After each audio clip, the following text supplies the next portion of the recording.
Hi hello ಎಲ್ಲರೂ ಹೇಗಿದ್ದೀರಾ friends? ಇದೇನಪ್ಪ ಕವರ್ ತೋರಿಸ್ತಾ ಇದ್ದಾರೆ ರೇವತಿ ಅಕ್ಕ ಇಷ್ಟೊಂದೆಲ್ಲ ಅಂತೇಳಿ ನೋಡ್ತಾ ಇದ್ದೀರಾ ಫ್ರೆಂಡ್ಸ್. ಇದು ಏನು ಅಂತಂದರೆ ನಮಗೆ ಒಂದು ಆರ್ಡರ್ ಬಂದಿತ್ತು, ದೊಡ್ಡ ಆರ್ಡರೇ ಅಂತ ಹೇಳ್ಬೋದು. ಅದಕ್ಕೆ ನಮಗೆ ಟೈಮ್ ಇದ್ದಿದ್ದು 1.5 ದಿನ. 1.5 ದಿನದಲ್ಲಿ ನಾವು 18 ಬ್ಲೌಸನ್ನು ಸ್ಟಿಚ್ ಮಾಡಬೇಕಿತ್ತು. ಈ ಬ್ಲೌಸನ್ನು ನಾವು 1.5 ದಿನದಲ್ಲಿ ಯಾವ ರೀತಿ ಬಾಡಿ ಮೆಜರ್ಮೆಂಟ್ ತೊಗೊಂಡು ಬಂದು ಲೈನಿಂಗು ಫಾಲ್ ಎಲ್ಲ ತಂದುಬಿಟ್ಟು ಹೊಲಿದ್ಬಿಟ್ಟು ಐರನ್ ಮಾಡಿದ್ವಿ ಅಂತ ಫುಲ್ ವಿಡಿಯೋ ಇದೆ. ವಿಡಿಯೋನ ಸ್ಕಿಪ್ ಮಾಡದೆ ಪೂರ್ತಿಯಾಗಿ ನೋಡಿ.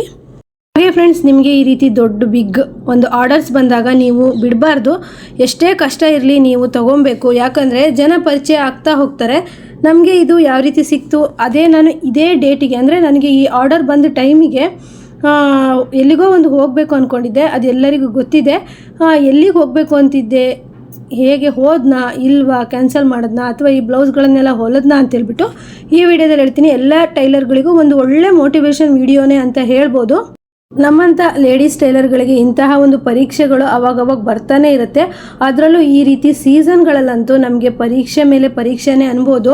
ಹೇಗಂದರೆ ಕೆಲವೊಂದು ಸರಿ ನಮಗೆ ತುಂಬ ಆರ್ಡರ್ಸ್ ಬಂದಿರುತ್ತೆ, ನಮ್ಮ ಹತ್ತಿರದ ರಿಲೇಷನ್ ಮದುವೆ ಇರುತ್ತೆ, ಇಲ್ಲ ಕೆಲವೊಂದು ಸರಿ ನಮಗೆ ತುಂಬ ಆರ್ಡರ್ಸ್ ಬಂದಿರುತ್ತೆ, ಮನೇಲಿ ಯಾರಿಗೋ ಹುಷಾರಿರಲ್ಲ, ಅಥವಾ ನಮಗೆ ಈ ಥರ ಬಿಗ್ ಆರ್ಡರ್ಸ್ ಬಂದಿರುತ್ತೆ, ಇನ್ನೇನೋ ಸಮಸ್ಯೆ ಈ ರೀತಿ ಇರುತ್ತೆ. ಆಗ ನಾವು ಈ ಆರ್ಡರ್ಗಳನ್ನು ಬಿಟ್ಬಿಟ್ವಲ್ಲ ಅಂತೇಳ್ಬಿಟ್ಟು ಯೋಚನೆ ಮಾಡ್ತಾ ಕೂತ್ಕೊಳ್ತೀವಿ. ಆದರೆ ಒಂದು ಅಂತಂದರೆ ನನಗೆ ಯಾವ ರೀತಿ ಆಯಿತು ಅಂದರೆ ಫ್ರೆಂಡ್ಸ್, ಸಾಗರದ ಜಾತ್ರೆ ಎಲ್ಲರಿಗೂ ಗೊತ್ತಿದೆ. ಸಾಗರದ ಜಾತ್ರೆ ಅಂದರೆ ಅಷ್ಟು ದೊಡ್ಡ ಜಾತ್ರೆ. ಇದು ನೋಡಿ ಫ್ರೆಂಡ್ಸ್, ಇದು ಮಂಗಳವಾರ ದಿವಸದ ಲಾಗು. ಮಂಗಳವಾರ, ಬುಧವಾರ, ಗುರುವಾರ 3 ದಿವಸದ ಲಾಗು ಇದರಲ್ಲಿರುತ್ತೆ. ವಿಡಿಯೋ ಸ್ವಲ್ಪ ಜಾಸ್ತಿನೇ ಇದೆ. ಆದರೆ ನಿಮ್ಮೆಲ್ಲರಿಗೂ ಈ ವಿಡಿಯೋ ನೋಡೋ ಅಷ್ಟೊತ್ತಿಗೆ ನಾವು ಇಷ್ಟೇ ಕೆಲಸ ಮಾಡಬೇಕು, ಟೈಲರ್ ಆದ ನಾವು ಟೈಮನ್ನು ವೇಸ್ಟ್ ಮಾಡಬಾರ್ದು ಅಂತೇಳಿ ನಿಮಗೆಲ್ಲ ಅನ್ನಿಸ್ತಾ ಇರುತ್ತೆ. ಫ್ರೆಂಡ್ಸ್, ಇದು ನಮಗೆ ನಾನು ಮಂಗಳವಾರ ದಿವಸ ಏನು ಮಾಡಿದೆ ಅಂತಂದರೆ, ಫಸ್ಟು ಬೆಳಗ್ಗೆ ಇಡೀ ದಿನ ಕರೆಂಟ್ ಇಲ್ಲ ಅಂತ ನಮಗೆ ಗೊತ್ತಾಯಿತು. ಆಗ ನಾನು ಇವತ್ತೇನೇ ಮನೆಗಿದ್ದರೆ ಸುಮ್ಮನೆ ಟೈಮ್ ವೇಸ್ಟು ಅಂತ ನನಗೆ ಸ್ವಲ್ಪ ಟೈಲರಿಂಗ್ ಮೆಟೀರಿಯಲ್ಸ್ ಎಲ್ಲ ತರೋಕ್ಕಿತ್ತು. ಅದಕ್ಕೋಸ್ಕರ ನಾನು ಸ್ವಲ್ಪ ಮಾರ್ಕೆಟಿಗೆ ಹೋದೆ. ನಾವು ಟೈಲರಿಂಗ್ ಮೆಟೀರಿಯಲ್ಸ್ ತಗೊಳ್ಳೋಕ್ಕೆ ಅಂತ ನಾನು ಯಾಸ್ಮಿನ್ ಹೋದಾಗ ಈ ರೀತಿ ನಮಗೆ ಒಂದು ಆರ್ಡರ್ಸ್ ಬಂತು. ನಮ್ಮೂರಲ್ಲಿ ಯೂನಿವರ್ಸಿಟಿ ಇದೆ. ನಾನು ಹೋದ ವರ್ಷವೂ ಸಹಿತ 20 ಬ್ಲೌಸನ್ನು ಹೊಲ್ಕೊಟ್ಟಿದ್ವಿ. ಈ ವರ್ಷವೂ ಅದೇ ಆರ್ಡರ್ ಬಂತು, ನೀವು ಹೊಲಿಬೇಕು ಅಂದರು. ಅದು ಗುರುವಾರದ ಮಧ್ಯಾಹ್ನದೊಳಗಡೆ ಈ ಬಟ್ಟೆಗಳನ್ನು ಕೊಡಬೇಕು, ಆಗತ್ತಾ ಇಲ್ಲ ಅಂತ ಕೇಳಿದ್ರು. ನನಗೆ ಒಂದು ಕಡೆ ತಂಗಿ ಮನೆ ಜಾತ್ರೆಗೆ ಹೋಗಬೇಕಿತ್ತು. ಬುಧವಾರ ತುಂಬ ದೊಡ್ಡ ಜಾತ್ರೆ, ಸಾಗರದ ಜಾತ್ರೆ. ಏನು ಮಾಡೋದಪ್ಪ, ನನ್ನ ತಂಗಿ ಬೇರೆ ಬೆಳಗ್ಗೆನೇ ಫೋನ್ ಮಾಡಿ 6 ಗಂಟೆಗೆ ಬಂದುಬಿಡು ಬುಧವಾರ ಅಂತ ಹೇಳಿದ್ಲು. ಅಂದರೆ ಮಂಗಳವಾರ ಎಲ್ಲ ನಿಂಗೆ ಕೆಲಸ ಇರುತ್ತೆ, ಆಗೋದಿಲ್ಲ, ಬುಧವಾರ ಬಾ ಅಂತ ಹೇಳಿದ್ಲು. ನಾನು ಖುಷಿಯಿಂದ ಎಲ್ಲ ರೆಡಿ ಮಾಡಿಕೊಂಡು ಇನ್ನೇನು ಬುಧವಾರ ಬೆಳಗ್ಗೆ ಎದ್ದು ತಂಗಿ ಮನೆ ಹೋಗೋದಕ್ಕೆ ಅಂತ ರೆಡಿಯಾಗಿರೋ ಅಷ್ಟೊತ್ತಿಗೆ ಆರ್ಡರ್ ಬಂತು. 18 ಬ್ಲೌಸನ್ನು ನೀವು 1.5 ದಿನದೊಳಗೆ ಸ್ಟಿಚ್ ಮಾಡಿ ಕೊಡಬೇಕು, ವಿತ್ ಬಾಡಿ ಮೆಜರ್ಮೆಂಟ್ ತಗೊಳ್ಳೋದಕ್ಕೆ ಕಾಲೇಜಿಗೆ ಬರಬೇಕು ಅಂತ ಹೇಳಿದರು. ನಾವು ಆವಾಗ ಬೇಗ ಮಾರ್ಕೆಟಿಂದ ಬಂದುಬಿಟ್ಟು ಮತ್ತು ನಾನು ಹೋಗ್ಬಿಟ್ಟು ಎಲ್ಲ ಮಕ್ಕಳದು ಬಾಡಿ ಮೆಜರ್ಮೆಂಟ್ ತೊಗೊಂಡು ಬಂದೆ. ಮತ್ತು ಲೈನಿಂಗು ಫಾಲು ಎಲ್ಲದೂ ತಂದೆ. ಲೈನಿಂಗು ಫಾಲ್ ಎಲ್ಲ ತೊಗೊಂಡು ಬಂದು ಅವತ್ತಿನ ದಿನ ರಾತ್ರಿಯೇ ಆದಷ್ಟು ಬಟ್ಟೆನ ಕಟ್ ಮಾಡಿದೆ. ಅವತ್ತಿನ ದಿನ ರಾತ್ರಿ ನಾನು ಜಾಸ್ತಿ ಏನು ವೀಡಿಯೋ ಮಾಡಿಲ್ಲ, ಯಾಕಂದರೆ ಬಟ್ಟೆ ನೋಡೋದಕ್ಕೆಲ್ಲ ಬರ್ತಾನೆ ಇದ್ದರು. ಹಾಗೆ ನಂಗೆ ಸ್ವಲ್ಪ ಮನೆಯ ಕೆಲಸನೂ ಸ್ವಲ್ಪ ಜಾಸ್ತಿ ಇತ್ತು. ಆದರೂ ಸಹಿತ ನಾನು ಅವತ್ತಿನ ದಿವಸ ಏನು ಮಾಡಿದೆ ಅಂತಂದರೆ, ಲೈನಿಂಗ್ ತಂದೆ, ಬಾಡಿ ಮೆಜರ್ಮೆಂಟ್ ಎಲ್ಲ ತೊಗೊಂಡು ಬಂದೆ, ಮತ್ತು ಯಾರ್ಯಾರ್ದು ಹೇಗೆ ಹೊಲಿಬೇಕು ಅಂತೇಳ್ಬಿಟ್ಟು ಯೋಚನೆ ಮಾಡಿ ಎಲ್ಲ ರೆಡಿ ಮಾಡಿಕೊಂಡೆ. ಯಾವಾಗ ಮಂಗಳವಾರ ರಾತ್ರಿ ನಾನು ಮಲಗೋದು ಹೆಚ್ಚು ಕಡಿಮೆ ಮಂಗಳವಾರ ರಾತ್ರಿ 1 ಗಂಟೆ ಆಯಿತು. ಅಂದರೆ ಕಟಿಂಗ್ ಮಾಡ್ತಾಯಿದ್ದೆ ಫ್ರೆಂಡ್ಸ್, ತುಂಬ ಬಟ್ಟೆ ಕಟ್ಟಿಂಗ್ ಎಲ್ಲ ಮಾಡಿ ಇಟ್ಕೊಂಡ್ಬಿಟ್ಟೆ. ಯಾಸ್ಮೀನು ಬೆಳಗ್ಗೆ ಬರ್ತಾಳಲ್ವ, ಇಬ್ಬರು ಸೇರಿ ಸ್ಟಿಚ್ ಮಾಡಬೇಕು ಅಂತೇಳಿ. ಆಮೇಲೆ ಬುಧವಾರ ಬೆಳಗ್ಗೆ ನಾನು ಬೇಗನೆ ಎದ್ದೆ. 4 ಗಂಟೆಗೆ ಎದ್ಬಿಟ್ಟು ಮನೆ ಕೆಲಸನೆಲ್ಲ ಮುಗಿಸ್ಬಿಟ್ಟು ಯಾಸ್ಮಿನ್ 7:15 ಬರೋ ಅಷ್ಟರೊಳಗೆ ನಾನು ರೆಡಿಯಾಗಿದ್ದೆ. ಇದು ವಿಡಿಯೋ ನೀವು ನೋಡ್ತಿದ್ರಲ್ಲ, ಇದು ಬುಧವಾರದ್ದೇ. ಅಂದರೆ ಮಂಗಳವಾರ ಸ್ವಲ್ಪ ಕಟ್ ಮಾಡಿದೆ, ತುಂಬ ಸುಸ್ತಾಗಿತ್ತು. 12:30 1 ಗಂಟೆ ರಾತ್ರಿ ತನಕ ಆಗಿಬಿಡ್ತು. ಮತ್ತು ಸ್ವಲ್ಪ ನನಗೆ ಆಗಲಿಲ್ಲ. ಅದರಲ್ಲೂ ಸಹಿತ ಕತ್ರಿ ಸ್ವಲ್ಪ ಶಾಣೆ ಇರಲಿಲ್ಲ, ಅಂದರೆ ಬಿದ್ದು ಇದಾಗಿತ್ತು. ಸಾಗರದಲ್ಲಿ ಕೊಟ್ಟು ಕಳಿಸಿದ್ದೆ, ಅಲ್ಲಿ ಜಾತ್ರೆ ಇರೋದ್ರಿಂದ ಸ್ವಲ್ಪ ಶಾಣೆ ಹಾಕಿ ಕೊಟ್ಟಿರಲಿಲ್ಲ. ಏನಾಯಿತು, ನನಗೆ ಮಂಗಳವಾರ ರಾತ್ರಿ ಸ್ವಲ್ಪ ಕಟ್ ಮಾಡಿದೆ, ಮತ್ತು ಬುಧವಾರ ಕಟ್ ಮಾಡಿದೆ. ಟೋಟಲ್ 18 ಬ್ಲೌಸು ಕಟ್ಟಿಂಗ್ ಮಾಡಿ ನಾವು ಬುಧವಾರನೇ 3/4% ಮುಗಿಸ್ಬಿಟ್ವಿ. ಈ ವಿಡಿಯೋ ನಾನು ಗುರುವಾರನೇ ಅಪ್ಲೋಡ್ ಮಾಡಬೇಕಿತ್ತು. ಆದರೆ ಈ ಬಟ್ಟೆಗಳನ್ನು ಹೊಲಿದಾದ್ಮೇಲೆ ನಮಗೆ ಎಕ್ಸ್ಟ್ರಾ ಬಟ್ಟೆಗಳು ತುಂಬ ಇದ್ವು ಹೊಲಿಯೋದಕ್ಕೆ. ಪಾಪ ನನ್ನ ತಂಗಿಗೆ ತುಂಬ ಬೇಜಾರಾಯಿತು. ನನಗೆ ಹೋಗೋದಕ್ಕೆ ಆಗಲಿಲ್ಲ ಸಾಗರ ಜಾತ್ರೆಗೆ. ಆದರೆ ಜಾತ್ರೆ ಇನ್ನೂ ತುಂಬ ದಿವಸ ಇದೆ. ಅಂದರೆ ಬುಧವಾರದವರೆಗೂ ಇರ್ಬೋದು ಅಂತ ಅಂದ್ಕೊಂಡಿದ್ದೀನಿ. ಅಷ್ಟರೊಳಗಡೆ ಹೋಗಿ ಬಂದರೆ ಆಯಿತು ಅಂತೇಳಿ ಮತ್ತು ನಾನು ಸುಮ್ಮನೆ ನೋಡ್ತಾ ಇರ್ಬೋದು. ನಾನು ಕಟ್ಟಿಂಗ್ ಎಲ್ಲ ಮಾಡ್ದಂಗೆ ಯಾಸ್ಮಿನು ಹೊಲಿದ್ಲು, ನಾನು ಕಟ್ಟಿಂಗ್ ಮಾಡಿಬಿಟ್ಟು ನಾನು ಬ್ಲೌಸನ್ನು ಸ್ಟಿಚ್ ಮಾಡಿದೆ. ಟೋಟಲಿ ಬುಧವಾರ ಸಂಜೆ ಅನ್ನೋಷ್ಟೊತ್ತಿಗೆ ರಾತ್ರಿ 9 ಗಂಟೆ ತನಕ ಕೆಲಸ ಮಾಡೋ ಹೊತ್ತಿಗೆ 3/4% ಕೆಲಸ ಮುಗ್ದಿತ್ತು. ನಮ್ಮ ತಲೆಯಲ್ಲಿ ಏನು ಅಂದರೆ ಗುರುವಾರ ಅವರು ಬೇಗನೆ ಬಟ್ಟೆ ಕೇಳ್ತಾರೆ ಅಂತ ಹೇಳಿ. ನಂತರ ಅದು ಫಂಕ್ಷನ್ ಅಂದರೆ ಮಕ್ಕಳ ಒಂದು ಪ್ರೋಗ್ರಾಮ್ ಬಟ್ಟೆ ಆಗಿರೋದ್ರಿಂದ, ಅಂದರೆ ಕಾಲೇಜು ಮಕ್ಕಳದು, ಹಾಗಾಗಿ ಅವರಿಗೆ ಕಾಲೇಜ್ ಫಂಕ್ಷನಿಗೆಲ್ಲ ತೊಂದರೆ ಆಗೋದು ಬೇಡ ಅಂತ ಹೇಳ್ಬಿಟ್ಟು ನಾವು ಬೇಗನೆ ಸ್ಟಿಚ್ ಮಾಡಿ ಇಟ್ಬಿಟ್ವಿ. ಆಮೇಲೆ ನನಗೆ ವಿಡಿಯೋ ಅಪ್ಲೋಡ್ ಮಾಡೋಕ್ಕೆ ಆಗಿಲ್ಲ ಫ್ರೆಂಡ್ಸ್, ಯಾಕಂದರೆ ಈ ಬಟ್ಟೆಗಳಾದಮೇಲೆ ಎಕ್ಸ್ಟ್ರಾ ಬಟ್ಟೆಗಳು ತುಂಬಾ ಇದ್ವು. ಅದನ್ನೆಲ್ಲ ಸ್ಟಿಚ್ ಮಾಡಿಕೊಂಡು ಇವಾಗ ನಾನು ವಾಯ್ಸ್ ಓವರ್ ಕೊಡ್ತಾಯಿದ್ದೀನಿ. ವಿಡಿಯೋ ಮಾಡಿಕೊಂಡು ವಿಡಿಯೋ ಎಡಿಟ್ ಮಾಡಿ ಇಟ್ಟಿದ್ದೆ, ಆದರೂ ನನಗೆ ವಾಯ್ಸ್ ಓವರ್ ಕೊಡೋದಕ್ಕೆ ಆಗ್ತಿರ್ಲಿಲ್ಲ. ಯಾಕಂದರೆ ಬಟ್ಟೆ ನೋಡೋದಕ್ಕೆ ಬರ್ತಾ ಇರ್ತಾರೆ, ಮತ್ತು ಸ್ಟಿಚಿಂಗ್ ಕೊಡೋಕ್ಕೆ ಬರ್ತಾ ಇರ್ತಾರೆ, ಈಸ್ಕೊಂಡೋಗಿ ಬರ್ತಾ ಇರ್ತಾರೆ. ನನಗೆ ಆಗಲೇ ಇಲ್ಲ ವಾಯ್ಸ್ ಓವರ್ ಕೊಡೋದಕ್ಕೆ. ಇವಾಗ ಕೊಡ್ತಾಯಿದ್ದೀನಿ. ನೀವು ಈ ವಿಡಿಯೋ ನೋಡಿ ನಿಮಗೂ ಸಹಿತ ನಮ್ಮ ಥರನೇ ಕೆಲಸ ಮಾಡಬೇಕು ಅನ್ನೋ ಹುಮ್ಮಸ್ಸು ಬರಬೇಕು ಅನ್ನೋದಕ್ಕೋಸ್ಕರ ಈ ವಿಡಿಯೋ ಮಾಡ್ತಾಯಿದ್ದೀನಿ. ವಿಡಿಯೋ ಇಷ್ಟ ಆದರೆ ಲೈಕ್ ಮಾಡೋದನ್ನು ಮರಿಬೇಡಿ. ಹಾಗೆ ವಿಡಿಯೋ ಇನ್ನೂ ಮುಂದುವರಿಯುತ್ತೆ, ಕೊನೆವರೆಗೂ ನೋಡಿ ಎಷ್ಟೆಲ್ಲ ಕಷ್ಟಪಟ್ಟೆ ಅಂಥೇಳಿ. ಮನೆಯವರು ಹೋದರು ಜಾತ್ರೆಗೆ, ಮಕ್ಕಳು ಹೋದರು ಜಾತ್ರೆಗೆ, ಎಲ್ಲರೂ ಹೋದರು, ನಮ್ಮ ರಿಲೇಷನ್ ಎಲ್ಲ ಹೋದರು. ನಾನು ಮಾತ್ರ ಮನೆಯಲ್ಲಿ ಬಟ್ಟೆ ಹೊಲಿತಾ ಕೂತ್ಕೊಂಡೆ. ರಾತ್ರಿ ಕಟ್ಟಿಂಗ್ ಮಾಡೋದು, ಸ್ಟಿಚಿಂಗ್ ಮಾಡೋದು, ಮಲಗೋದೇ 1 ಗಂಟೆ ಆಯಿತು. ಹೆಂಗೆ ಅನ್ನಿಸ್ತಿತ್ತು ಅಂದರೆ, ನಾವೀಗ ಬೇಡ ಅಂತ ಬಟ್ಟೆ ಬಿಟ್ಬಿಟ್ರೆ ಕಸ್ಟಮರ್ ಬೇರೆ ಕಡೆ ಹೋಗ್ತಾರೆ. ಮತ್ತು ನಂಗೆ ಇದರಲ್ಲಿ ಏನಾಯಿತು ಅಂದರೆ, ಈ ವರ್ಷ ಸ್ಟಿಚ್ ಮಾಡಿಕೊಟ್ಟಿಲ್ಲ ಅಂದರೆ ನೆಕ್ಸ್ಟ್ ವರ್ಷ ನಿಮಗೆ ಕೊಡೋದಿಲ್ಲ ಅನ್ನೋದು ಆಯಿತು. ಅದು ನನಗೊಂದು ತುಂಬ ದೊಡ್ಡ ಪರೀಕ್ಷೆನೇ ಅನ್ಬೋದು. ನಾವು ಟೈಲರ್ ಆಗಿರೋದ್ರಿಂದ ನಮಗೆ ಯಾವಾಗಲೂ ಬಟ್ಟೆ ಇರಬೇಕು, ಆವಾಗಲೇ ನಮ್ಮ ಟೈಲರ್ ಕೆಲಸಕ್ಕೊಂದು ಕಳೆ ಬರೋದು ಅಲ್ವಾ. ನಾನು ಟೈಲರಿಂಗ್ ಕಲ್ತಾಗಿಂದನೂ ಸುಮ್ಮನೆ ಕೂತಿದ್ದಿಲ್ಲ ಫ್ರೆಂಡ್ಸ್. ನಾನು ಸ್ಟಿಚ್ ಮಾಡೋದಕ್ಕೆ ಒಂದು ಸರಿ ಸ್ಟಾರ್ಟ್ ಮಾಡಿದಾಗಿಂದನೂ ಈಗಲೂ ನಾನು ಕೈ ತುಂಬ ಕೆಲಸ ಮಾಡ್ತಾನೇ ಇದ್ದೀನಿ. ನನಗಾಗೋಷ್ಟು ಕೆಲಸ ನಾನು ಮಾಡ್ತೀನಿ, ನನ್ನ ಜೀವನಕ್ಕೆ ಸಾಕಾಗೋಷ್ಟು ಕೆಲಸ ನಾನು ಮಾಡ್ತೀನಿ. ಹಾಗೆ 4 ಜನ ಕೆಲಸನೂ ಕೊಟ್ಟು ಮಾಡಿಸಿದ್ದೀನಿ. ಹಾಗೆಯೇ ದೇವರು ಇನ್ನಷ್ಟು ಕೆಲಸ ಮಾಡೋಷ್ಟು ಶಕ್ತಿ ಕೊಡಲಿ. ಹಾಗೆ ನಾನು ವಿಡಿಯೋ ನೋಡಿದಂಥ ನಿಮ್ಮೆಲ್ಲರಿಗೂ ಸಹಿತ ಇದೇ ರೀತಿಯೇ ಒಂದು ಇಂಟ್ರೆಸ್ಟ್ ಬರಲಿ ಕೆಲಸ ಮಾಡೋದಕ್ಕೆ ಅಂತ. ಇದು ಬುಧವಾರ ಬೆಳಗ್ಗೆ ನಾನು 4 ಗಂಟೆಗೆ ಎದ್ದು ಸ್ನಾನ ಮಾಡಿ ಪೂಜೆ ಮಾಡಿ ಎಲ್ಲ ಮನೆ ಕೆಲಸ ಮುಗಿಸ್ಕೊಂಡು ನಾನು ಕಟ್ಟಿಂಗು ಮಾಡ್ಕೊಡ್ತಾನೆ ಸ್ವಲ್ಪ ನಾನು ಸ್ಟಿಚ್ ಮಾಡೋದು, ಸ್ವಲ್ಪ ಯಾಸ್ಮಿನಿ ಕಟ್ ಮಾಡಿಕೊಡೋದು, ಈ ರೀತಿ ಮಾಡಿದೆ. ಇದರಲ್ಲಿ ಸೀರೆಯಲ್ಲಿ 2 ಥರ ಇತ್ತು, 2 ಕಲರ್ ಇತ್ತು. ಒಂದು ನೇರಳೆ ಕಲರ್ ಬ್ಲೌಸು, ಇನ್ನೊಂದು ಸ್ಕೈ ಬ್ಲೂ. ನಾನೇನು ಮಾಡಿಬಿಟ್ಟೆ ಅಂದರೆ 15 ಮೀಟ್ರು ಪಿಂಕ್ ಕಲರ್ ಲೈನಿಂಗೆ ತರಿಸ್ಬಿಟ್ಟೆ. ನಂತರ ನಂಗೆ ಗೊತ್ತಾಯಿತು ಸ್ಕೈ ಬ್ಲೂ ಕಲರ್ ಇದೆ ನೋಡಿ, ಈ ಸೀರೆಯಲ್ಲಿ ಕೆಲವು ಸ್ಕೈ ಬ್ಲೂ ಇತ್ತು, ಅಯ್ಯೋ ಇದು ತರಿಸ್ಬೇಕಿತ್ತು ಅಂತ ಮತ್ತೆ 5 ಮೀಟ್ರ್ ತರಿಸ್ದೆ. ಬರೀ ಲೈನಿಂಗು ಫಾಲಿಗೆ 1,000 ರೂಪಾಯಿ ಆಯಿತು. ಈ ರೀತಿ ನಮಗೆ ಈ ರೀತಿ ಎಲ್ಲ ಆಗ್ತಾ ಇರುತ್ತೆ.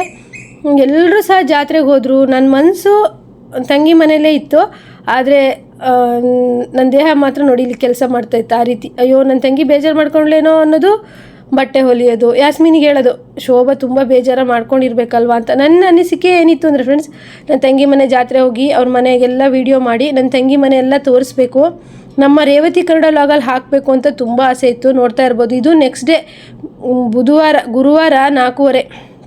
ಇದು ಗುರುವಾರದ ಲಾಗು. ಹಾಗೆ ನಾನು ಗುರುವಾರ ಬೆಳಗ್ಗೆನೂ ಸಹಿತ ಬೇಗನೆ ಸ್ಟಿಚ್ ಮಾಡೋದಕ್ಕೆ ಕೂತ್ಕೊಂಡೆ. ಯಾಕಂದರೆ ಬುಧವಾರ ನನಗೆ ಯಾಸ್ಮಿನ್ ಸ್ಟಿಚ್ ಮಾಡಿಕೊಟ್ಟಿದ್ಲು, ಗುರುವಾರ ಅವಳದೇ ಸ್ವಂತ ಬಟ್ಟೆ ಇತ್ತು, ನನಗೆ ಸ್ಟಿಚ್ ಮಾಡಿಕೊಟ್ಟಿಲ್ಲ, ನಾನೇ ಸ್ಟಿಚ್ ಮಾಡ್ಕೊಬೇಕಿತ್ತು. ಆದರೂ ನನಗೆ ಸಪೋರ್ಟಿವ್ ಆಗಿ ಯಾಸ್ಮಿನ್ ಇದ್ದಾಳೆ. ಯಾಕಂದರೆ ನಾನು ಒಂದು ಧೈರ್ಯದಿಂದ ಬಟ್ಟೆ ತಗೋಬೇಕು ಅಂತಂದರೆ ಅದು ಯಾಸ್ಮಿನ್ ಕಾರಣ ಆಗ್ತಾಳೆ.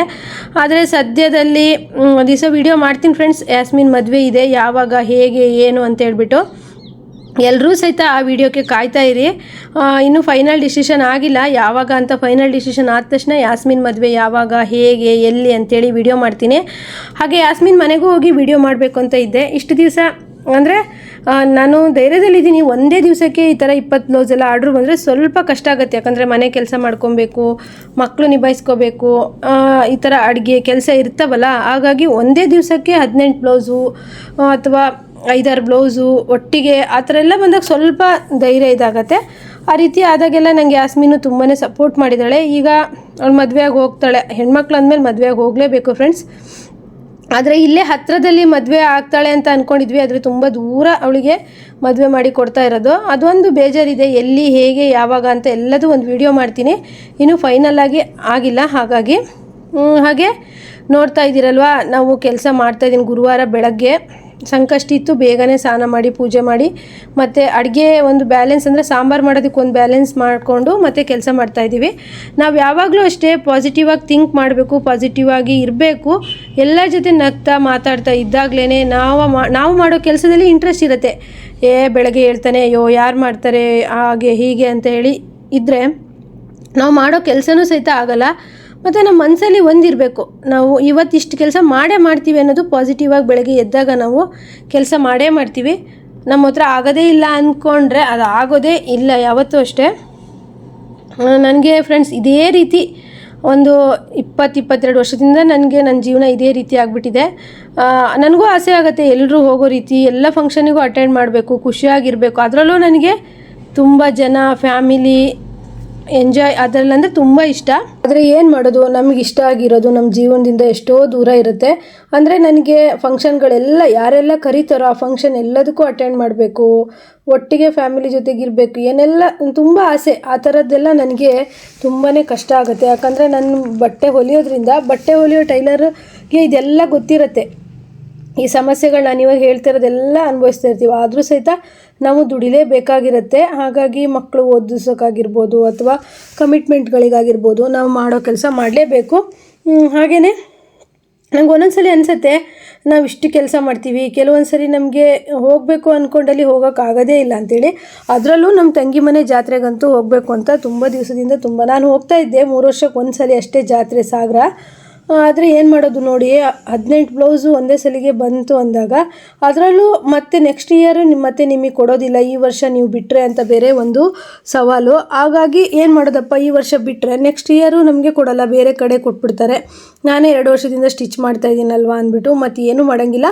ನನ್ನ ತಂಗಿಗೆ ಹೇಳಿಬಿಟ್ಟು ನಾನು ಸಂಡೇ ಬರ್ತೀನಿ ಅಂಥೇಳಿ ಬುಧವಾರ ಹೋಗಲೇ ಇಲ್ಲ. ಒಂದು ಜಾತಿ ಹೊಲಿದಿದ್ದೇ ಬಂತು. ರಾತ್ರಿ ಕಟ್ಟಿಂಗ್ ಮಾಡೋದು, ಬೆಳಗ್ಗೆ ಸ್ಟಿಚಿಂಗ್ ಮಾಡೋದು. ನಾನು ಯಾಸ್ಮಿನ್ ತುಂಬಾ ಸ್ಟಿಚ್ ಮಾಡಿದ್ವಿ. ಫ್ರೆಂಡ್ಸ್, ಮತ್ತೊಂದು ವಿಷಯ, ನನಗೆ ಎಷ್ಟೇ ಕೆಲಸ ಬರಲಿ, ಏನೇ ರಿಸ್ಕ್ ಇರಲಿ, ನಾನು ಸ್ವಲ್ಪ ಟೆನ್ಷನ್ ಮಾಡ್ಕೊಳ್ಳೋದು ತುಂಬ ಕಡಿಮೆ. ಯಾಕಂದರೆ ಆಗುತ್ತೆ, ಆ ಕೆಲಸ ಟೈಮಿಗೆ ಕೆಲಸ ಆಗುತ್ತೆ, ಆದರೆ ನಾವು ಕೆಲಸ ಮಾಡಬೇಕು. ನೀವು ನೋಡ್ತಾ ಇರ್ಬೋದು ನಾನು ಎಷ್ಟು ಮಾತಾಡ್ತಾ ಇದ್ದೀನಿ, ಆದರೂ ಸಹಿತ ಕೆಲಸ ಮಾಡ್ತಾನೇ ಇದ್ದೀನಿ. ಹೀಗೆ ಕೆಲಸಗಳು ನಮಗೆ ಬೇಕೇ ಬೇಕು. ನಾವು ತೀರಾ ಯಾರ ಹತ್ರನೂ ಮಾತಾಡದೆ, ನಾವು ಎಲ್ಲೂ ಯಾರ ಜೊತೆಗೂ ಸೇರ್ದೇನೆ ಬರೀ ಕೆಲಸ ಅಂತ ಅಂದರೂ ಸಹಿತ ಗೊತ್ತಾಗೋದಿಲ್ಲ. ನಾವು ತುಂಬಾ ಫ್ಯಾಮಿಲಿ ಆಮೇಲೆ ಫ್ರೆಂಡ್ಸು ಇವ್ರುಗಳಿಂದ ದೂರ ಉಳ್ಕೊಬಿಡ್ತೀವಿ, ಒಂಟಿ ಜೀವನ ಆಗಿಬಿಡುತ್ತೆ. ಆದ್ದರಿಂದ ನೀವು ಕೆಲಸನೂ ಮಾಡಿ, ಪೂಜೆನೂ ಮಾಡಿ, ಮತ್ತು ಮನೆಗೆ ಯಾರೇ ಬಂದ್ರೂ ಮಾತಾಡೋದ್ರಿಂದ ಎಷ್ಟೋ ಒಂದು ಖುಷಿ ಆಗುತ್ತೆ. ಹಾಗೆ ಹೇಗಂದರೆ ನಾವು 18 ಬ್ಲೌಸು ಸ್ಟಿಚ್ ಮಾಡಿದ್ದೀವಿ ಅಂತಂದರೆ ಫಸ್ಟ್ನೇದಾಗಿ ಏನು ಟಿಪ್ಸು ಅಂತಂದರೆ ಪ್ಲ್ಯಾನು. ನನಗೆ ಫಸ್ಟು ಫೋನ್ ಬಂದಾಗ ನಾನು ಫಸ್ಟು ಪ್ಲ್ಯಾನ್ ಮಾಡಿಕೊಂಡೆ, ಈಗ ನಾನು ಮೆಜರ್ಮೆಂಟ್ ತೊಗೊಬರೋದಕ್ಕೆ ಹೋಗಬೇಕು, ಅಲ್ಲಿಂದ ಬಂದು ಕಟ್ಟಿಂಗ್ ಮಾಡ್ಕೊಬೇಕು, ಅಲ್ಲಿಂದ ಲೈನಿಂಗು ಫಾಲು ಅಂತೇಳಿ ನಾನು ಫುಲ್ಲು ನೈಟ್ ಹಿಂದಿನ ದಿವಸನೇ ಐಡಿಯಾಸ್ಗಳು ಮಾಡಿಕೊಂಡೆ. ಹೀಗೆ ನಾನು ನಡಿಬೇಕು ದಿನಚರಿ ಅನ್ನೋದನ್ನು ನಾನು ಐಡಿಯಾ ಮಾಡಿಕೊಂಡು ನಾನು ಆ ರೀತಿ ಸ್ಟಿಚ್ ಮಾಡಿದ್ವಿ. ಅದು ಸಕ್ಸಸ್ ಆಯಿತು. 1.5 ದಿನದಲ್ಲೇ ನಾವು 18 ಬ್ಲೌಸನ್ನು ಕಟ್ಟಿಂಗು ಸ್ಟಿಚಿಂಗು ಎಲ್ಲ ಮಾಡಿ ರೆಡಿ ಮಾಡಿ ಇಟ್ಟಿದ್ವಿ. ಎಲ್ಲರಿಗೂ boat neck blouse, front boat ನೆಕ್ಕು, ಬ್ಯಾಕು ಬೋಟ್ ನೆಕ್ಕು ಈ ರೀತಿ ಇತ್ತು ಬ್ಲೌಸ್ ಡಿಸೈನು. ಮತ್ತು ಸ್ಯಾರಿಗೆ ಫಾಲ್ ಹಾಕೋದಾಗಲಿ, ಹುಕ್ಸ್ ಹಾಕೋದಾಗಲಿ, ಇದಕ್ಕೆ ನಮಗೆ ರೆಡಿ ಹುಕ್ಸು ತುಂಬಾ ಯೂಸ್ಫುಲ್ ಆಯಿತು. ಫ್ರೆಂಡ್ಸ್, ರೆಡಿ ಹುಕ್ಸು ಎಲ್ಲರೂ ಕಲ್ತ್ಕೊಳ್ಳಿ, ತುಂಬ ಯೂಸ್ ಆಗುತ್ತೆ. ಯಾಕಂದರೆ ಸೀಸನ್ ಬಂದಾಗ ನಮಗೆ ಕೆಲವೊಂದು ಸರಿ ಹುಕ್ಸ್ ಹಾಕೋರು ಸಮೇತ ಸಿಕ್ಕೋದಿಲ್ಲ. ಹಾಗಾಗಿ ಹುಕ್ಸ್ ಹಾಕೋರು ಸಿಕ್ಕದೇ ಇದ್ದಾಗ ತುಂಬ ಸಮಸ್ಯೆ ಆಗುತ್ತೆ. ಅದರಿಂದ ರೆಡಿ ಹುಕ್ಸ್ ಮಾಡೋದನ್ನು ಕಲ್ತ್ಕೊಳ್ಳಿ. ನಾವು ಇಷ್ಟು ಬ್ಲೌಸಿಗೂ ರೆಡಿ ಹುಕ್ಸ್ ಮಾಡಿದ್ವಿ. ಹಾಗೆ ಇಷ್ಟು ಬ್ಲೌಸಿಗೂ ಐರನ್ ಮಾಡ್ತಾಯಿದ್ದೀನಿ ನೋಡಿ ಫ್ರೆಂಡ್ಸ್. ಇದು ಗುರುವಾರ ಸಂಜೆ 5 ಗಂಟೆ ಅನ್ಬೋದು. ಇಷ್ಟೊತ್ತಿಗೆ ನಾನು ಎಲ್ಲ ಬ್ಲೌಸಿಗೂ ಐರನ್ ಹಾಕಿ ಇಟ್ಟು ಎಲ್ಲ ಬ್ಲೌಸು ರೆಡಿಯಾಗಿತ್ತು. ಹಾಗೆಯೇ ಇದು ಒಂದೇ ಸತಿಗೆ ಅಮೌಂಟ್ ಸಿಗುತ್ತಲ್ಲ ಅನ್ನೋದು ತುಂಬ ಖುಷಿ ಇತ್ತು. ಹಾಗಾಗಿ ಯಾಸ್ಮೀನು ನಾನು ಇಬ್ಬರು ಸ್ಟಿಚ್ ಮಾಡಿದ್ವಿ. ಹಾಗೆ ಒಂದೇ ಸಲ ಅಮೌಂಟ್ ಬಂದಾಗ್ಲೂ ಇನ್ನೂ ಖುಷಿ ಆಗುತ್ತೆ. ಹಾಗೆ ನಾನು ಈ ತಿಂಗಳ ಅರ್ನಿಂಗ್ಸ್ ತೋರಿಸಿದ್ದೆ ನಿಮಗೆ, ತುಂಬ ಕಡಿಮೆ ಇತ್ತು. ಅಂದರೆ ಅದರಲ್ಲಿ ನಾನೊಂದು 5,000 ರೂಪಾಯಿ ನಮ್ಮ ಈ ಖರ್ಚಿರ್ತಾವಲ್ಲ ಲೈನಿಂಗ್ ತರೋದು ಅದೆಲ್ಲ, ಅದಕ್ಕೆಲ್ಲ ಎತ್ಕೊಬಿಟ್ಟಿದ್ದೆ. ಹಾಗಾಗಿ 9,000 ಚಿಲ್ಲರೆ ಆಗಿತ್ತು. ಆದರೆ ಈ ತಿಂಗಳು ನಾನು ಜಾಸ್ತಿ ಮಾಡೇ ಮಾಡ್ತೀನಿ ಅಂತ ಎಲ್ಲರಿಗೂ ಹೇಳಿದ್ದೆ. ಏನೋ ಗೊತ್ತಿಲ್ಲ, ಈ ತಿಂಗಳು ಸ್ಟಾರ್ಟಿಂಗಿಂದನೇ ನನಗೊಂಥರ ಚೆನ್ನಾಗೇ ಇತ್ತು. ಹಾಗಾಗಿ ಏನೋ ಖುಷಿಯಾಗಿ ಸ್ಟಾರ್ಟ್ ಆಯಿತು ಈ ತಿಂಗಳು. ಜನವರಿ ಹೇಗಿತ್ತು ಅಂದರೆ 15ರವರೆಗೂ ಅಷ್ಟೊಂದು ಬಿಸ್ನೆಸ್ಸೇ ಇರಲಿಲ್ಲ. 15ರ ನಂತರ ಶುರುವಾಯಿತು. ಹಾಗೆ ಓಡಾಟಗಳಿದ್ವು. ಆದರೆ ಈ ತಿಂಗಳು ಸ್ವಲ್ಪ ಚೆನ್ನಾಗಿ ಕೆಲಸ ಮಾಡಬೇಕು ಅಂತೇಳ್ಬಿಟ್ಟು ಕೆಲಸ ಮಾಡ್ತಿದ್ದೀನಿ. ಬೆಳಗ್ಗೆ ಬೇಗ ಎದ್ದು ಕೆಲಸ ಮಾಡಿಕೊಂಡು ಮತ್ತೆ ಸ್ನಾನ ಮಾಡಿ ಪೂಜೆ ಮಾಡಿ ಎಲ್ಲ ಮನೆಯೆಲ್ಲ ಫುಲ್ ಕ್ಲೀನ್ ಇಟ್ಕೋಬೇಕು. ಮನೇಲಿ ಟೈಲರಿಂಗ್ ಮಾಡ್ತಿದ್ದೀವಿ ಅಂದರೆ ಕ್ಲೀನ್ ಮೇಂಟೈನ್ ಮಾಡೋದೇ ತುಂಬ ಕಷ್ಟ ಫ್ರೆಂಡ್ಸ್. ಯಾಕಂದರೆ ನಮ್ಮ ಮನೇಲಿ ಎದುರುಗಡೆ ಹಾಲಲ್ಲೇ ನಾವು ಸ್ಟಿಚ್ ಮಾಡ್ತೀವಿ. ಹಾಗೆ ಎದುರುಗಡೆ ಎಂಟ್ರೆನ್ಸ್ ಆಗ್ತಿದ್ದಂಗೆ ಮಿಷನ್ ಆಗಿರ್ಬೋದು, ಬಟ್ಟೆ ಆಗಿರ್ಬೋದು ಎಲ್ಲ ಕಾಣುತ್ತೆ. ಅದರಿಂದ ಕ್ಲೀನು ತುಂಬಾ ಇಂಪಾರ್ಟೆಂಟ್ ಆಗುತ್ತೆ. ಸ್ವಲ್ಪ ಅದ್ರ ಬಗ್ಗೆನೂ ಗಮನ ಕೊಟ್ಕೊಳ್ತಾ ನೀಟಾಗಿ ಮನೆಯೇ ಇಟ್ಕೊಂಡು ಮತ್ತು ಸ್ಟಿಚ್ಚಿಂಗು ಈ ರೀತಿ ಎಲ್ಲದ್ರ ಬಗ್ಗೆನೂ ಗಮನ ಕೊಡಲೇಬೇಕಾಗತ್ತೆ.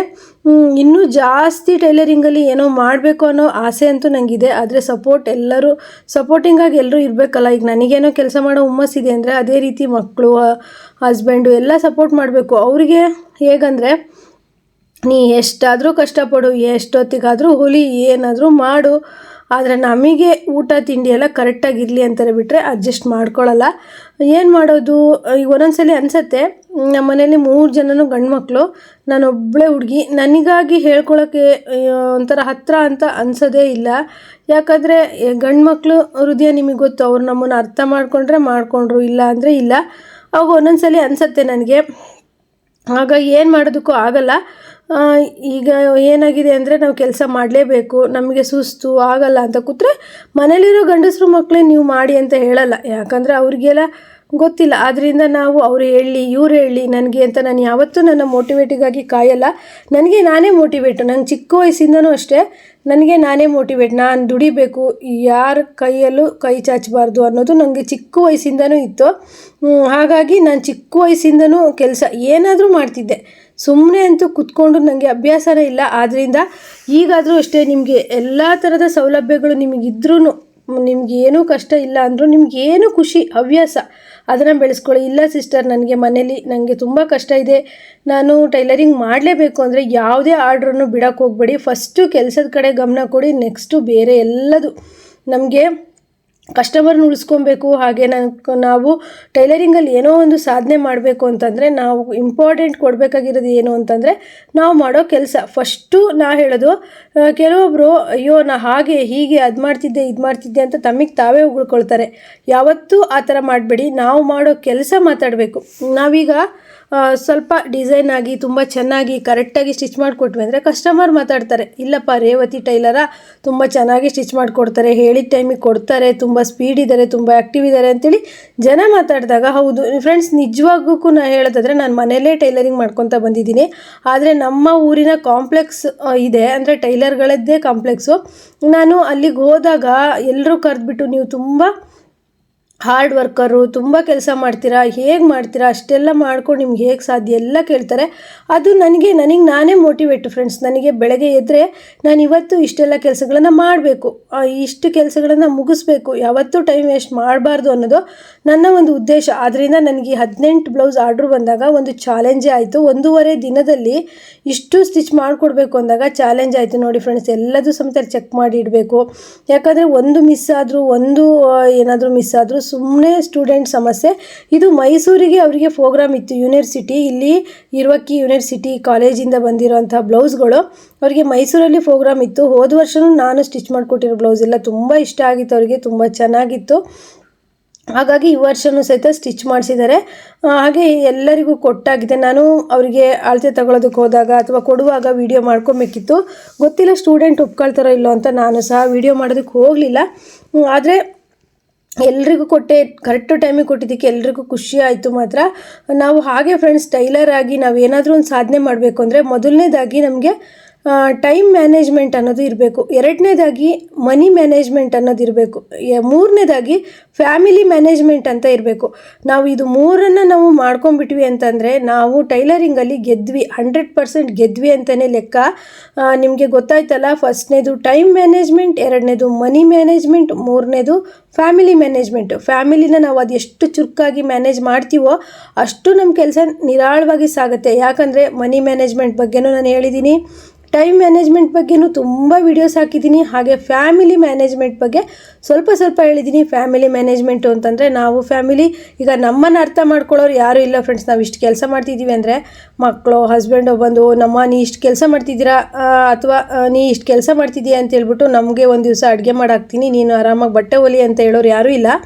ಆದರೆ ನಾವು ಅವ್ರನ್ನ ಅರ್ಥ ಮಾಡ್ಕೋಬೇಕಾಗತ್ತೆ. ಯಾಕಂದರೆ ಅವ್ರು ನಮಗೆ ಕೆಲಸ ಮಾಡೋದಕ್ಕೆ ಬಿಡಬೇಕು. ಅವರಿಗೆ ಮನೆಗೆ ಬಂದಾಗ ಇರಿಟೇಟ್ ಆಗಬಾರ್ದು. ನಮ್ಮ ಕೆಲಸ ಅಂದರೆ ಊಟ ಮಾಡುವಾಗ ಅಡುಗೆ ಚೆನ್ನಾಗಿಲ್ದಿದ್ರೆ, ಅಥವಾ ಮನೆಗೆ ಬಂದಾಗ ಮನೆ ನೀಟಾಗಿ ಇಲ್ದಿದ್ರೆ, ಅಥವಾ ಅವ್ರಿಗೆ ಇಷ್ಟವಾಗೋ ರೀತಿ ನಾವು ಇಲ್ಲದೇ ಇದ್ದರೆ ಆಗ ಫ್ಯಾಮಿಲಿ ಮ್ಯಾನೇಜ್ಮೆಂಟ್ ಅನ್ನೋದು ಹೋಗುತ್ತೆ. ಎಲ್ಲರೂ ತಪ್ಪದೆ ತಿಳ್ಕೊಳ್ಳಿ, ಅಥವಾ ಟೈಲರಿಂಗ್ ಕೆಲಸ ಮಾಡೋ ಯಾವುದೇ ಹೆಣ್ಮಕ್ಳಾದರೂ ಇದ್ರ ಬಗ್ಗೆ ಗಮನ ಇಟ್ಕೊಳ್ಳಿ. ನಾವು ಫ್ಯಾಮಿಲಿ ಮ್ಯಾನೇಜ್ಮೆಂಟ್ ಅಂದರೆ ನಮ್ಮ ಕೆಲಸನ ಅವರು ಒಂದು ಖುಷಿ ಪಡಬೇಕು. ನನ್ನ ಹೆಂಡತಿ ಟೈಲರ್ ಅಥವಾ ನಮ್ಮಮ್ಮ ಟೈಲರು ಅನ್ನೋ ಒಂದು ಅವರಿಗೆ ಹೆಮ್ಮೆ ಇರಬೇಕು. ಅವರು ಟೈಲರಿಂಗ್ ಮಾಡ್ತಾ ಇದ್ದಾರೆ ಯಾಕಪ್ಪ ಅನ್ನೋ ರೀತಿ ನಮ್ಮ ಹಸ್ಬೆಂಡಿಗೆ, ನಮ್ಮ ಫ್ಯಾಮಿಲಿಗೆಲ್ಲ ಅನಿಸ್ಬಾರ್ದು ಫ್ರೆಂಡ್ಸ್. ಆ ರೀತಿ ಫ್ಯಾಮಿಲಿ ಮ್ಯಾನೇಜ್ಮೆಂಟನ್ನು ಒಂದು ಕರೆಕ್ಟಾಗಿ ನೀವು ಪಾಲಿಸ್ಕೊಂಬಂದಿದ್ದೆ ಆದರೆ ನೀವು ಆರಾಮಾಗಿ ಮನೇಲಿ ಟೈಲರಿಂಗ್ ಮಾಡ್ಬೋದು. ನನಗೆ ಗೊತ್ತಿರೋವಂಥ ವಿಷಯಗಳು, ನಾನು ಫಸ್ಟಿಂದ ಏನೆಲ್ಲ ರೂಲ್ಸನ್ನು ಫಾಲೋ ಮಾಡ್ಕೊಂಬಂದಿದ್ದೀನೋ ಅದನ್ನು ಹೇಳಿದ್ದೀನಿ ಫ್ರೆಂಡ್ಸ್. ನನಗೆ ಫ್ಯಾಮಿಲಿ ಮ್ಯಾನೇಜ್ಮೆಂಟ್ ಅನ್ನೋದು ಗೊತ್ತಿಲ್ಲದೇ ತುಂಬ ಕಷ್ಟನ ಅನುಭವಿಸಿದೆ. ಅಷ್ಟರ ಮೇಲೆ ನಾವು ಒಂದು ಹೊಲಿತಾನೆ ಯೋಚನೆ ಮಾಡಿದೆ, ಹೇಗೆ ಗಂಡ ಮಕ್ಕಳನ್ನೆಲ್ಲ ನಿಭಾಯಿಸ್ಕೊಂಡು ಇಷ್ಟು ಕೆಲಸ ಮಾಡೋದು ಅಂತೇಳಿ ಒಂದೊಂದನ್ನೇ ನಾನು ಟಿಪ್ಸನ್ನು ಫಾಲೋ ಮಾಡ್ಕೊಂಬಂದು ಈಗ ಗಂಡ ಮಕ್ಕಳನ್ನೆಲ್ಲ ಮ್ಯಾನೇಜ್ ಮಾಡ್ತೀನಿ. ಒಂದೊಂದು ಸಲ ಏನು ಮಾಡೋದು, ಒಂದೊಂದು ಸಲ ರಿಸ್ಕ್ ಆಗುತ್ತೆ. ಆದರೂ ಸಹಿತ ಅವರಂತೂ ಅರ್ಥ ಮಾಡ್ಕೊಳ್ಳೋದಿಲ್ಲ. ನಾವೇ ಅವ್ರನ್ನ ಅರ್ಥ ಮಾಡಿಕೊಂಡು ಟೈಮ್ ಕರೆಕ್ಟಾಗಿ ಫ್ರೆಂಡ್ಸ್, ನೀವು ನಂಬ್ತಿರೋ ಬಿಡ್ತಿರೋ, ನಮ್ಮ ಮನೆಯವ್ರಿಗೆ ನಾನ್ ವೆಜ್ ಎಲ್ಲ ಅಂದರೆ ತುಂಬ ಇಷ್ಟ. ಅವರು ನಾನ್ ವೆಜ್ ತಂದರು ಅಂದರೆ ಆ ಅಡುಗೆ ಮಾಡಿಬಿಟ್ಟೆ ನಾನು ಸ್ಟಿಚ್ ಮಾಡಬೇಕು. ನಾವು ಮಾಡಲ್ಲ ಹಾಗೆ ಹೀಗೆ ಅದೇನು ಹೇಳೋಂಗಿಲ್ಲ. ಒಂದು ಲೋಟ ನೀರು ತಗೊಂಡು ಸಹಿತ ನಮ್ಮ ಯಜಮಾನರು ಕುಡಿಯೋದಿಲ್ಲ. ಅವ್ರ ಕೂತಲ್ಲಿಗೆ ನಾನು ಊಟ ತಿಂಡಿ ನೀರು ಮಾತ್ರೆ ಪ್ರತಿಯೊಂದು ಕೊಡ್ತೀನಿ. ಹಾಗೆಯೇ ಅವ್ರಿಗೆ ಕರ್ಕೊಂಡು ಬಂದು ಊಟ ಹಾಕಿ ಕೈಗೆ ತಟ್ಟೆಗೆ ಹಾಕಿ ಕೊಡ್ತೀನಿ. ಇಷ್ಟೆಲ್ಲ ಮಾಡಿದ್ರೂ ನಾನು ಯಾವತ್ತೂ ಸಿಟ್ಟು ಮಾಡ್ಕೊಳ್ಳಲ್ಲ, ಯಾವತ್ತೂ ಬೈಯಲ್ಲ, ನನಗಿಷ್ಟು ಕೆಲಸ ಅಂತ ಅವ್ರಿಗೆ ಹೇಳಲ್ಲ. ಒಂದೊಂದು ಸಲ ಎಷ್ಟೇ ತಾಳ್ಮೆ ಇದ್ದರೂ ಹೆಣ್ಮಕ್ಳಿಗೆ ಒಂದೊಂದು ಸಲ ಅವ್ರಿಗೇ ಆದ ನೋವು ಬೇಜಾರು. ಮತ್ತು ಈ ಟೈಲರಿಂಗ್ ಅಂದರೆ ಬಾಡಿ ಪೇಯ್ನು ಈ ರೀತಿ ಬಂದಾಗ ನಮ್ಮನ್ನು ಅರ್ಥ ಮಾಡ್ಕೊಳ್ಳೋದಾಗ ನನಗೂ ಸಿಟ್ಟು ಬರುತ್ತೆ. ನಾನೂ ಸಹ ಮಾತಾಡ್ತೀನಿ, ಕೂಗ್ತೀನಿ, ಆದರೆ ಜಾಸ್ತಿ ಹೊತ್ತು ಅದನ್ನೇ ಇಟ್ಕೊಂಡಿರಲ್ಲ. 5 ನಿಮಿಷದಲ್ಲೇ ಅದನ್ನು ಮುಗಿಸ್ಬಿಡ್ತೀನಿ. ಈ ರೀತಿ ಮಾಡ್ಕೊಳ್ಳಿ ಫ್ಯಾಮಿಲಿ ಮ್ಯಾನೇಜ್ಮೆಂಟ್ ಅಂತೇಳಿ. ನನ್ನನ್ನು ಅರ್ಥ ಮಾಡ್ಕೊಂಡಿಲ್ಲ, ನಾನು ಇಷ್ಟು ಕಷ್ಟಪಡ್ತೀನಿ, ನನ್ನನ್ನು ಅರ್ಥ ಮಾಡ್ಕೊಂಡಿಲ್ಲ ಅಂತ ಯಾವತ್ತೂ ಕೊರಗಬೇಡಿ. ಯಾಕಂದರೆ ಯಾರೂ ಅರ್ಥ ಮಾಡ್ಕೊಳ್ಳಲ್ಲ. ಅವಳು ದುಡಿತಾಳೆ, ಅವಳ ಕೈ ತುಂಬ ದುಡ್ಡಿದೆ, ಅವಳು ದುಡಿತಾಳೆ ಅನ್ನೋದನ್ನೇ ಮಾತಾಡ್ತಾರೆ ಬಿಟ್ಟರೆ ಈ ದುಡಿಮೆ ಹಿಂದೆ ಎಷ್ಟು ಕಷ್ಟ ಇದೆ ಅನ್ನೋದು ಯಾರಿಗೂ ಸಹ ಗೊತ್ತಿಲ್ಲ. ನಾವು ಮಾಡ್ತಿರ್ತೀವಲ್ಲ ನಮಗೆ ಮಾತ್ರ ಗೊತ್ತು. ಅವ್ರವ್ರ ಕೆಲಸ ಅವ್ರವ್ರಿಗೆ ಕಷ್ಟ. ಬೆಳಗ್ಗೆ ಎದ್ದು ಅವರಿಗೆ ಊಟ ತಿಂಡಿ ಮಾಡೋದೇ ದೊಡ್ಡ ಕಷ್ಟ. ನಾವು ಬೆಳಗ್ಗೆ ಎದ್ದು ಪ್ರತಿಯೊಂದು ಕೆಲಸನೂ ಮಾಡಿಕೊಂಡು ಟೈಲರಿಂಗ್ ಮಾಡ್ತೀವಿ ಅಂತ ಅಂದರೆ ಅದನ್ನು ಅರ್ಥ ಮಾಡ್ಕೊಳ್ಳೋಕ್ಕೆ ಯಾರೂ ಇಲ್ಲ ಫ್ರೆಂಡ್ಸ್. ನಾ ಹೇಳೋದು ಏನು ಅಂತಂದರೆ, ನಮ್ಮನ್ನು ಅರ್ಥ ಮಾಡ್ಕೊಳ್ಳಿ ಅಂತೇಳಿ ನಾವು ಚಿಂತೆ ಮಾಡ್ತಾ ಕೂತ್ರೆ ನಾವು ಏನು ಕೆಲಸ ಮಾಡ್ತಾ ಇರ್ತೀವೋ ಆ ಕೆಲಸನ ಮರ್ತು ಬಿಡ್ತೀವಿ, ಚಿಂತೆಯಲ್ಲೇ ಕೂತ್ಬಿಡ್ತೀವಿ. ಏನಂತೀರಾ? ನಿಮಗೆ ಈ ಮಾತುಗಳು ಇಷ್ಟ ಆಗಿದ್ರೆ ಲೈಕ್ ಮಾಡೋದನ್ನು ಮರಿಬೇಡಿ. ನಿಮಗೋಸ್ಕರ ನೆನಪಿಂದ ನಾನು ಎಲ್ಲ ಟಿಪ್ಸ್ಗಳನ್ನು ಹೇಳ್ತಾ ಇದ್ದೀನಿ. ಯಾಕಂದರೆ ದುಡಿಯುವಂಥ ಪ್ರತಿಯೊಂದು ಹೆಣ್ಮಗಳ ಸಮಸ್ಯೆ ಅಂದರೆ ಇದೇ ಆಗಿರುತ್ತೆ. ವಿಡಿಯೋ ಲಾಂಗ್ ಆಗಿರ್ಬೋದು, ಆದರೆ ನನ್ನ ಒಂದು ಮನಸ್ಸಿನ ಮಾತನ್ನು ಹೇಳ್ತೀನಿ. ಎಷ್ಟೋ ಸಲ ಈ ಮಾತುಗಳನ್ನು ನನಗೆ ಯಾರಿಗೂ ಹೇಳ್ಕೊಳಕ್ಕಾಗ್ದೇ ಹತ್ತಿದ್ದೀನಿ ಯೂಟ್ಯೂಬ್ ಸ್ಟಾರ್ಟ್ ಮಾಡಿದಾಗ. ಆದರೆ ಇವತ್ತು ನನ್ನ ಯೂಟ್ಯೂಬ್ ಒಂದು ವೇದಿಕೆ ಅಂತಲೇ ಹೇಳ್ಬೋದು. ಅದು ನನ್ನ ಫ್ಯಾಮಿಲಿ ಇದ್ದಂಗೆ, ನನ್ನ ಫ್ಯಾಮಿಲಿಗಿಂತಲೂ ಹೆಚ್ಚು ಅಂತಲೇ ಹೇಳ್ಬೋದು. ಅದರಲ್ಲಿ ನಾನು ಎಷ್ಟೋ ಮನಸ್ಸಿನ ಮಾತುಗಳನ್ನು ಇದೇ ರೀತಿ ಲಾಂಗ್ ವಿಡಿಯೋದಲ್ಲಿ ಹೇಳ್ಕೊಂಡಿದ್ದೀನಿ. ಪೂರ್ತಿ ವಿಡಿಯೋನ ಕೇಳಿಬಿಟ್ಟು ನನಗೆ ಕಮೆಂಟ್ ಮಾಡಿದಂತಹ ತುಂಬ ವ್ಯೂವರ್ಸ್ ಸಿಸ್ಟರ್ಸ್ ಇದ್ದಾರೆ. ಅದು ನನಗೆ ತುಂಬ ಖುಷಿ ಆಗುತ್ತೆ. ಮತ್ತು ಇದರಲ್ಲೂ ಒಂದು ನಗು ಬರುವಂಥ ವಿಚಾರ ಅಂದರೆ, ನನಗೆ ಯಾಸ್ಮಿನ್ನು ನಗಾಡ್ತಾ ಇದ್ಲು, ಅಕ್ಕ ಇಷ್ಟು ನೀವು ಟೆನ್ಷನಲ್ಲಿದ್ದೀರಾ, ಇಷ್ಟು ಅರ್ಜೆಂಟಲ್ಲಿದ್ದೀರಾ, ಆದರೂ ಸಹಿತ ನೀವು ವೀಡಿಯೋ ಮಾಡ್ಕೊಳ್ತಿದ್ದೀರಲ್ವಾ ಅಂತ ಅಂದ್ಲು. ನನಗೆ ಹಾಗೆ ಕಣೆ, ನಾನು ಏನಾದ್ರೂ ನಮ್ಮ ಫ್ರೆಂಡ್ಸಿಗೆ ಶೇರ್ ಮಾಡೇ ಅಭ್ಯಾಸ. ನನಗೆ ಒಬ್ಬಳಿಗೆ ಆ ಥರ ಎಲ್ಲ ಮಾಡ್ಕೊಂಡು ಇಷ್ಟ ಇಲ್ಲ. ಎಲ್ರಿಗೂ ಶೇರ್ ಮಾಡ್ತೀನಿ, ಅವರಿಗೂ ಸಹಿತ ಕೆಲಸ ಮಾಡೋದಕ್ಕೆ ಇಂಟ್ರೆಸ್ಟ್ ಬರಲಿ ಅಂತೇಳ್ಬಿಟ್ಟು ಹೇಳ್ಕೊಳ್ತಾ ಪ್ಯಾಕ್ ಮಾಡ್ತಾಯಿದ್ದೆ. ಸೀರೆಗಳನ್ನೆಲ್ಲ ನೀಟಾಗಿ ಯಾಸ್ಮಿನ್ ಮಡಚಿ ಕೊಡ್ತಾಯಿದ್ಲು. ನಂಗೆ ತುಂಬ ಹೆಲ್ಪ್ ಮಾಡಿದ್ದಾಳೆ ಈ ಕೆಲಸಕ್ಕೆ ಮಾತ್ರ. ಅವಳು ನನ್ನ ಬಲಗೈ ಅಂತಲೇ ಹೇಳ್ಬೋದು. ಈಗ ಸದ್ಯದಲ್ಲಿ ಅವಳ ಮದುವೆ ಇದೆ.